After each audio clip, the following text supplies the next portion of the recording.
The morning sun rose over New Horizon, casting long shadows across the colony's main buildings.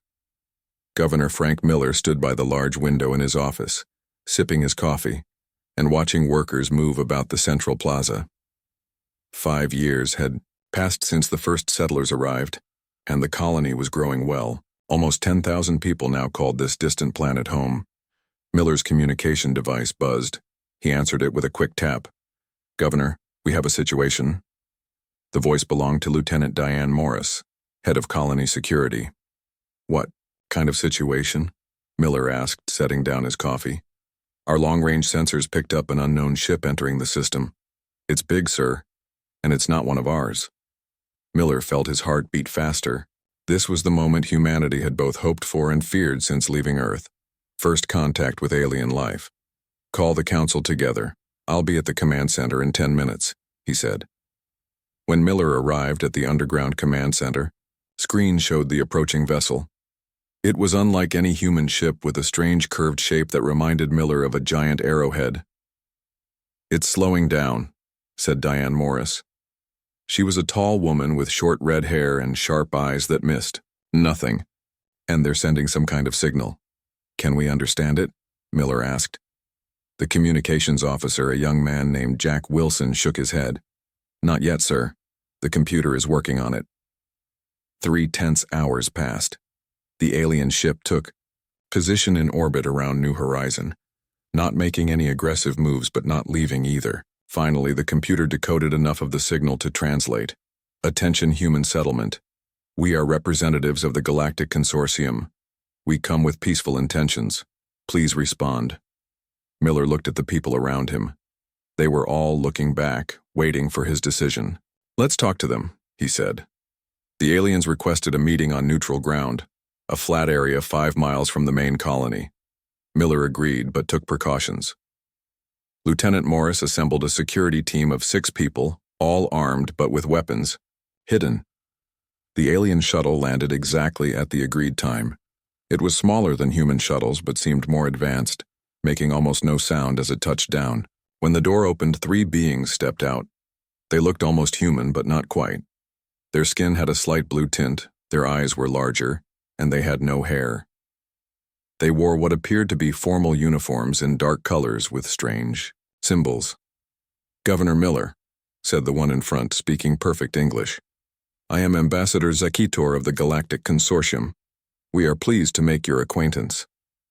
"How do you know my name? And how are you speaking our language?" Miller asked. "We have been observing your communications for some time," Zektor replied with a small smile that didn't reach his eyes.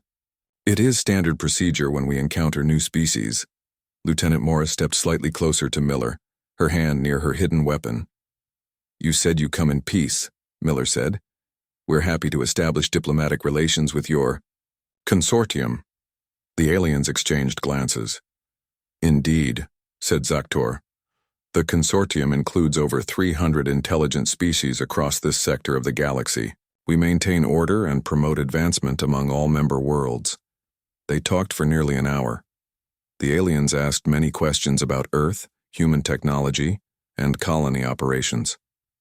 Something about their interest made Miller uneasy, but he couldn't place why. As the sun began to set, Zektor finally came to the point. "Governor Miller, the consortium has protocols for integrating new species. We would like to formally invite humanity to join as a client species. This would grant you protection and access to advanced technologies." "Client species?" Miller asked. "What exactly does that mean?" "It means you would operate under consortium guidance," said Zakator. "Your resources would be managed according to consortium needs, and your military capabilities would be limited to internal security only." Miller frowned. "That sounds more like surrender than membership." Zakator's friendly expression hardened. "It is the standard arrangement for species at your development level. The alternative is less pleasant." Lieutenant Morris stepped forward. "Are you threatening us, Ambassador?" "Not at all," said Zakator, though his tone suggested otherwise. "I am simply explaining reality. The universe is vast and filled with dangers. Small, isolated species like yours rarely survive without protection. And if we decline your offer of protection? Miller asked. Then you would be classified as a non-compliant species, Zictor said. The consortium would be forced to demonstrate the benefits of membership more directly. Governor Miller stood straighter. Ambassador, I appreciate your visit, but I'm not authorized to surrender humanity's independence. We will need to consult with Earth government before any decision can be made.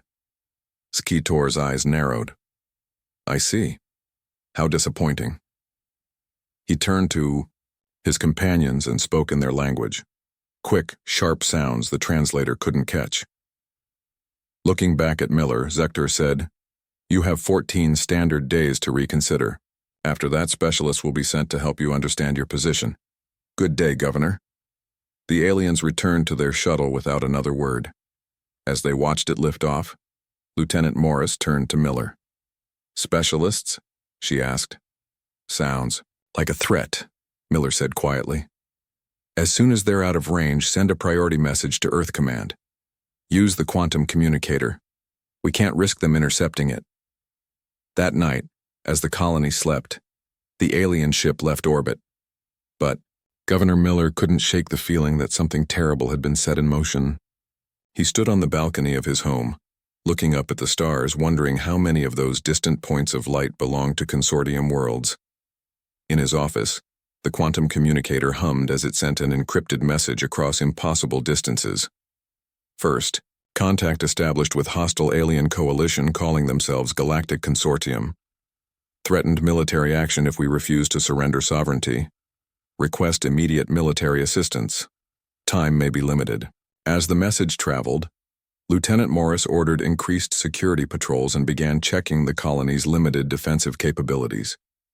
She had a feeling they would need every advantage they could get.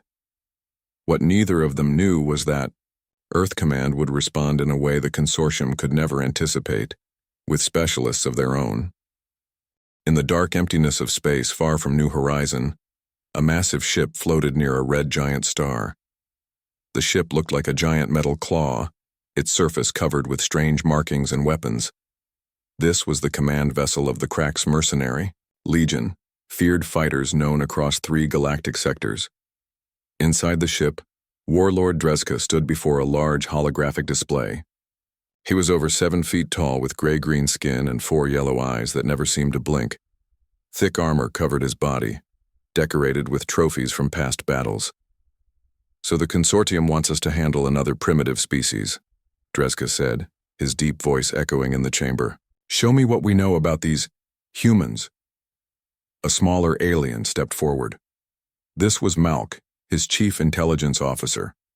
Malk touched a control panel, and the hologram changed to show images of Earth and its colonies.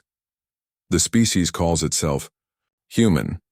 They control 1 main planet and 7 colony worlds. Their technology is basic: chemical rockets, early fusion power, and simple energy weapons. They have no faster-than-light travel except for 1 experimental system. Drezka made a sound like rocks grinding together, a Crack's laugh. Pathetic. Why does the consortium even bother with such weaklings? Resources, Malk replied. Their main world has rare minerals, and their colony on New Horizon sits on one of the largest deposits of quantum crystals discovered in this arm of the galaxy. Ah, Drezka nodded. Now I understand the generous payment offer. 3 more Cracks entered the chamber. These were Drezka's top squad leaders, Vorka, Hrental, and Jix. Each had fought in dozens of campaigns, and their armor showed many battle marks. You called for us, Warlord? Asked Vorka, the largest of the 3. Yes, we have a new mission. Drezka gestured to the hologram. The consortium wants us to convince these humans to join as a client species. Their leaders have refused diplomatic efforts. Hrental stepped closer to examine the images. They look soft. No natural armor, no claws. What weapons do they use? Malk changed the display to show human military equipment. Mostly projectile weapons, bullets and missiles. Some laser technology, but nothing that could penetrate our shields. Their soldiers wear fabric or light armor that offers minimal protection. This will be easy, said Jix. the smallest but most vicious of the squad leaders. His left eye was replaced with a cybernetic implant that glowed red. How many troops do we need? Drezka considered the question. The consortium doesn't want them destroyed, just taught a lesson. 1 battle group should be enough, 3 ships, 200 warriors. Vorka, you will lead the first landing team. Vorka thumped his chest in salute. It will be done, warlord. Their colony has minimal defenses, Malk continued. No orbital weapons, a small security force of perhaps 30 humans, and basic shields around the main settlement.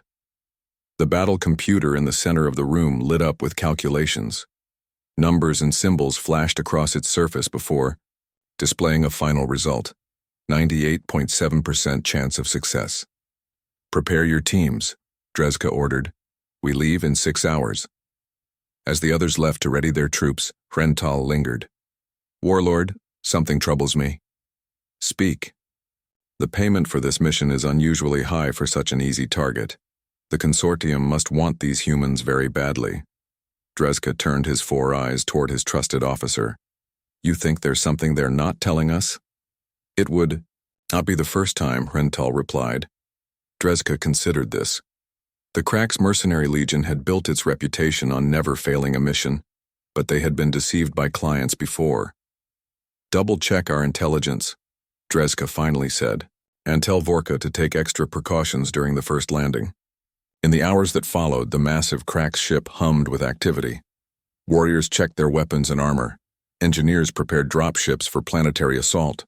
Tactical officers studied maps of New Horizon colony, marking targets and planning attack routes. Vorka gathered his assault team in the main hangar, 20 of the most experienced Crack's fighters. Each stood over 6 feet tall, their bodies enhanced with cybernetic implants that made them stronger and faster than their natural form. The mission is simple, Vorka told them. We land, we demonstrate our power by destroying a few outer buildings, and we give them a chance to surrender. If they refuse, we escalate until they understand their situation. One of the younger warriors raised a hand. And if they fight back? The other Cracks laughed, a horrible grinding sound that echoed through the hangar. Then they die, Vorka said simply. But the consortium wants them alive if possible. They're more valuable that way. On the bridge, Drezka watched as his 3 battle cruisers moved into formation. Each ship carried weapons that could reduce a city to ashes in minutes. It was excessive force for such a primitive opponent, but the Cracks believed in overwhelming displays of power. Set course for the human colony, he ordered. Standard approach, cloak engaged until we're in position. As the ships accelerated to faster than light speed, Drezka felt the familiar excitement of an upcoming battle. The Cracks lived for combat, and it had been months since their last real fight. Even if these humans would be easy prey, it was good to keep his warriors sharp. Malk, he called to his intelligence officer. Show me their leaders again. The hologram displayed Governor Miller and Lieutenant Morris from the diplomatic meeting with the consortium. Such fragile creatures, Drezka murmured. Soon they will understand their place in the galaxy. What Drezka didn't know, what none of the Cracks could possibly imagine, was that at that very moment, a different kind of force was racing toward New Horizon. A force that would change everything the Cracks thought they knew about humans. As the mercenary fleet traveled through the darkness between stars, their battle computer continued to display its prediction, 98.7% chance of success. The computer was wrong. Admiral Alan Stewart stared at the message on his screen for the 3rd time. He sat alone in his office at Earth Command headquarters, a massive underground complex beneath the Rocky Mountains. Outside his window, staff officers rushed through, corridors responding to the crisis that had just begun. Computer, verify authentication code, Stewart said. Code verified, replied the computer. Message originated from New Horizon Colony Quantum Communicator at 0342 Earth Standard Time. Stewart rubbed his tired eyes. At 62, he had seen many crises, but never one like this. Aliens, real aliens. And they were threatening a human colony. The Admiral pressed a button on his desk. Get me Colonel Carter. Priority Alpha. 5 minutes later, his screen showed a woman in her 40s with short black hair and intense green eyes. She wore a plain black uniform with no rank insignia, but everyone knew who Colonel Samantha Carter was. She ran the Special Warfare Division, a unit so secret that most people in Earth Command didn't know it existed. "You've read the report from New Horizon?" Stewart asked. "Yes, sir," Carter replied. "First contact with hostile intent. The Galactic Consortium has given our colony 14 days before they send specialists to force compliance. Our long-range sensors picked up 3 ships entering the New Horizon system 6 hours ago," Stewart said. "They're using some kind of cloaking technology, but we can detect their energy signatures. These must be the specialists." "So we have less time than we thought," Carter said, her face showing no surprise or concern. Stewart nodded. "Most of our fleet is deployed to the outer colonies. The nearest battleship is 20 days away at maximum speed." "My team can be ready in 30 minutes, Carter said. "Your team?" Stewart raised an eyebrow. "Against 3 alien warships, Colonel?" Carter allowed herself a small smile. "With respect, Admiral, this is exactly the kind of situation the Special Warfare Division was created for." Stewart knew she was right. After the Mars Rebellion 10 years ago, Earth had secretly developed the most advanced Special Forces unit in human history. They had technology the public didn't know existed and soldiers enhanced to the limits of human capability. "How many operators can you deploy?" he asked. 12, Carter replied. "That's all we need." In a different part of the facility, deep below the main complex, 12 men and women prepared for battle. They stood in a large room filled with advanced equipment as Colonel Carter briefed them on their mission. "This is not a drill," she told them. "We have confirmed first contact with a hostile alien force calling themselves the Galactic Consortium. They've threatened New Horizon Colony, and we believe their attack force has already arrived." The soldiers remained silent, absorbing the information. Unlike regular troops, these operators showed no signs of shock or disbelief. "John, you'll lead the ground team," Carter said to a tall man with short brown hair and a scar across his cheek. John Hayes nodded. At 35, he was one of the most experienced soldiers in the unit. "Team composition? You'll take Eric for demolitions, Lisa for sniper support, Kevin for communications, Patricia for heavy weapons, plus 7 multi-role operators. Full gear, prototype weapons approved." Hayes looked at the others. Eric Boyd was checking the new plasma charges, his fingers moving with practiced precision. Lisa Martinez adjusted her custom rifle, a weapon that could hit targets 3 miles away with perfect accuracy. Kevin Wright sat cross-legged on the floor, his eyes closed as he mentally reviewed communications protocols. Patricia Wells stood by the wall, her powerful frame making even the heavy railgun look small in her hands. "Transport?" Hayes asked. "The USS Nighthawk," Carter replied. "It's been fitted with the new fold space drive. You'll reach New Horizon in 16 hours, well before the aliens expect any response from Earth." The soldiers moved to the equipment section where technicians helped them into their combat suits. These weren't the bulky power armors shown in military parades. They were sleek, form-fitting suits made of materials not yet revealed to the public. The suits enhanced strength, speed, and reaction time while providing protection against most weapons. "Neural links online," announced a technician as small needles connected the suits directly to the soldiers' nervous systems. Hayes felt the familiar sensation as his suit became like a second skin. Information flowed directly into his mind. Weapon status, team vital signs, tactical data. The suit's artificial intelligence worked with his own thoughts, enhancing rather than replacing them. "Remember your training," Colonel Carter told them, as they made final preparations. "These aliens have superior numbers and technology, but they've never encountered humans before. Use that to your advantage." 2 hours later, the stealth vessel USS Nighthawk left Earth orbit. From the outside, it looked like a small supply ship, but its interior contained technology decades ahead of public knowledge. At its core was the experimental fold space drive, a system that could bend space itself to travel vast distances almost instantly. In the ship's tactical room, Hayes studied the limited information they had on the alien threat. "What do we know?" About their capabilities, he asked Kevin Wright, who was analyzing intercepted alien communications. Not much, Wright admitted. Their ships are heavily armed and their soldiers appear to be some kind of mercenary force called the Cracks. They're physically larger than humans and use energy weapons we haven't seen before. Lisa Martinez looked up from her own analysis. Their armor seems to be designed for frontal assaults, possible weak points at joint sections and sensory areas. Eric Boyd nodded. If they're mercenaries, they'll be professionals, but they'll also be fighting for payment, not survival. That gives us a psychological edge. As the Nighthawk accelerated to fold space velocity, Hayes felt a calm certainty settle over him. Against all logic, 12 humans were racing to confront an alien force that outnumbered them by more than 15-1. Get some rest, he told his team. We'll reach New Horizon in 15 hours. The real work begins then. As the soldiers prepared, none of them spoke the obvious truth. They were about to make history. The first humans to engage in combat with an alien species. They would either succeed in their mission or die trying. Either way, the Cracks Mercenary Legion was about to learn why humans were the most dangerous species in their part of the galaxy.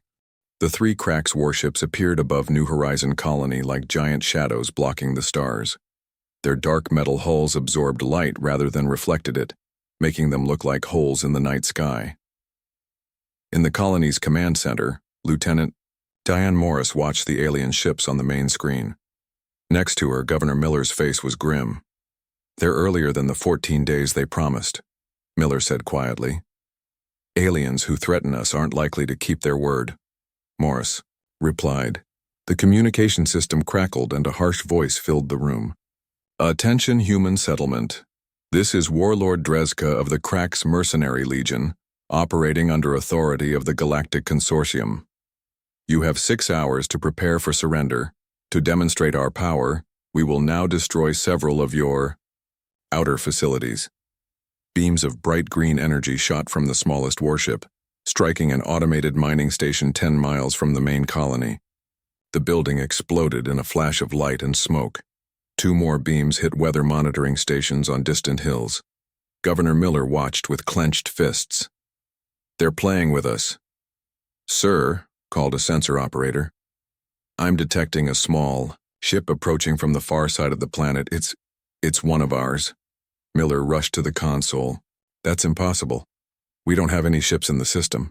The sensor operator looked confused. It's transmitting Earth command codes, sir, identifying as USS Nighthawk. Hope flickered in Miller's eyes. Earth sent help? Already? Unknown to the colonists or the Cracks, the USS Nighthawk had arrived in the system 3 hours earlier, appearing silently at the edge of the planet's gravity well. The stealth vessel approached New Horizon from the opposite side of the planet, hidden from the alien warships. Inside the Nighthawk, John Hayes and his team made final preparations. They had been monitoring Cracks communications since their arrival. They're starting with intimidation tactics, Hayes told his team as they gathered in the ship's deployment bay. Destroying unmanned facilities, making threats, standard procedure, to break enemy morale before ground assault. Lisa Martinez checked her rifle one last time. Their next move will be a scouting party to assess colony defenses. That's our opening, Hayes said. We'll let them land, then engage on our terms. The 12 operators wore their combat suits, now set to adaptive camouflage mode. The suits analyzed surrounding environments and changed color and texture to match, making the soldiers nearly invisible to most detection systems. Colony Command knows we're here, Kevin Wright reported, his neural implants connecting directly with the ship's communication systems. Minimal information shared on secure channel. They'll keep the Cracks distracted. True to Lisa's prediction, a small Cracks shuttle detached from one of the warships and descended toward the planet. It landed in a clearing about 3 miles from the colony perimeter. Hayes watched through advanced binoculars as 8 large aliens emerged from the shuttle. They moved with military precision, clearly veterans of many campaigns. Their armor gleamed in the morning light, covered with weapons and strange devices. Eric, Patricia, set up position Alpha. Hayes ordered. Lisa, you're with me at position Bravo. Kevin, monitor their communications. Everyone else spread out according to Plan Delta. The human operators moved through the forest with incredible speed and silence. Their enhanced muscles and neural links allowed them to cover ground faster than any normal human could, while making almost no sound. The combat suits processed environmental data and fed it directly to their brains, letting them feel the terrain rather than just see it. The crack scouting party moved toward the colony, unaware they were being watched. Their leader, squad commander, Vorka, studied a holographic map projected from his wrist device. Scanner shows limited defenses, Vorka told his team. No energy weapons, basic shield around main buildings. This will be simple. One of the crack soldiers suddenly stopped. Commander, something feels wrong. My motion sensor flickered for a moment. Vorka frowned. Check your equipment. These primitive planets often have magnetic interference. The soldier adjusted his sensor. It's working now, but wait. He spun around, raising his weapon. Something moved. The cracks never finished his sentence. A silent shot from over half a mile away struck the exact gap between his helmet and chest armor. The alien dropped without a sound. Hostiles, Vorka shouted, activating his shield. Defensive formation. The 7 remaining cracks moved into a circle, backs to each other. Their weapons pointed outward as they scanned the forest. I don't see anything, said one soldier, his 4 eyes darting back and forth. Another crack suddenly jerked and fell. There had been no sound, no flash of light, just a small dart in his neck that delivered a powerful toxin designed specifically for crack's physiology, developed in the hours since the team arrived based on scans of the aliens. Their camouflage is better than our sensors, Vorka realized with growing alarm. Call for backup. As the crack's commander reached for his communication device, it sparked and died in his hand. Somewhere in the forest, Kevin Wright smiled as his electronic warfare suite shut down all crack's equipment in the area. Panic began to spread among the alien soldiers. They fired their weapons randomly into the trees, energy beams cutting through, branches and setting small fires but hitting nothing. 2 more cracks fell in quick succession. One from another perfect shot by Lisa, another from Hayes, who had moved to within 20 feet of the aliens without being detected. Retreat to the shuttle, Vorka ordered, firing his weapon in wide arcs to cover their withdrawal. The 3 remaining cracks backed toward their landing site, still unable to see their attackers. One alien tripped over a thin wire stretched across their path, one of Eric's traps. A small explosion sent the alien flying through the air. Only Vorka and 1 other soldier reached the shuttle. As they prepared to take off, the second soldier slumped forward, a small hole in his helmet. Alone and terrified, Vorka launched the shuttle, breaking all safety protocols in his haste to escape. As the small craft rose above the trees, he looked down and finally saw something. A human female standing in a clearing, looking up at him with cold eyes as she lowered her rifle.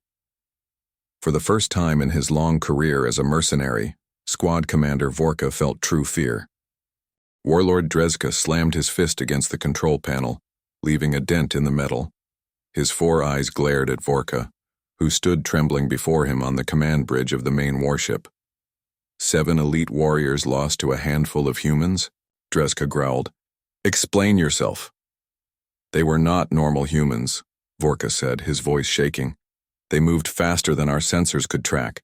Their weapons pierced our armor like it was nothing, and we could not see them. They had some kind of advanced camouflage. Rental, who had been listening quietly, stepped forward. Could it be experimental technology? The intelligence report mentioned nothing about such capabilities. I know. What I saw, Vorka insisted. 1 human female stood in the open as I escaped. She shot Greg through his helmet from over half a mile away. No primitive species should be able to do that. Drezka turned to look at the planet on the main view screen. This simple mission was becoming complicated. The consortium had assured him that humans were an easy target, but the scout team's defeat suggested otherwise. This changes nothing, Drezka finally said. We will send a proper attack force, 50 warriors, full combat loadout. Krental, you will lead them personally. Krental thumped his chest in salute, but his eyes showed doubt. And the landing zone? There.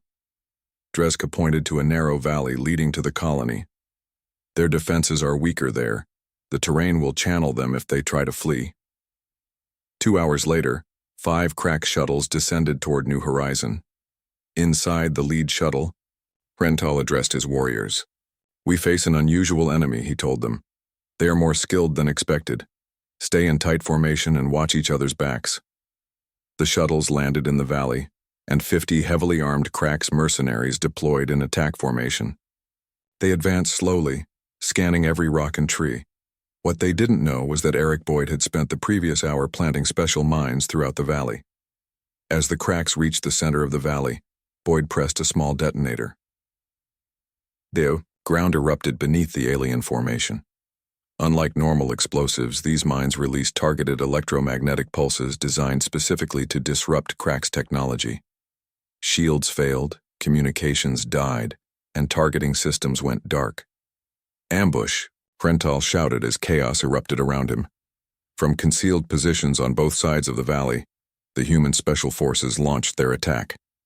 Patricia Wells fired her railgun, the advanced weapon sending metal projectiles at such high speeds that they punched through Cracks' armor like paper. 3 aliens fell before they could react. Lisa Martinez picked off squad leaders with precise shots, while Hayes and the other operators engaged in close combat, their enhanced speed making them nearly impossible to hit. The Cracks fought back desperately, but nothing in their experience had prepared them for these humans. Their usual tactics failed against enemies they could barely see, and who seemed to know their moves before they made them. "They're anticipating our standard formations," a Cracks officer shouted into his failing communication device. "How do they know our protocols?" Kevin Wright smiled as he intercepted and decoded their tactical communications in real time, feeding the information to his teammates. After just 15 minutes of battle, 37 Cracks soldiers lay dead or wounded. Not a single human casualty had been confirmed. "Retreat!" Rental finally ordered, signaling the surviving members to fall back to the shuttles. As the battered Cracks force fled the valley, word of their defeat spread quickly through the mercenary channels. For the first time in their long history, the EC Cracks Legion had been decisively beaten in open combat. The impossible had happened,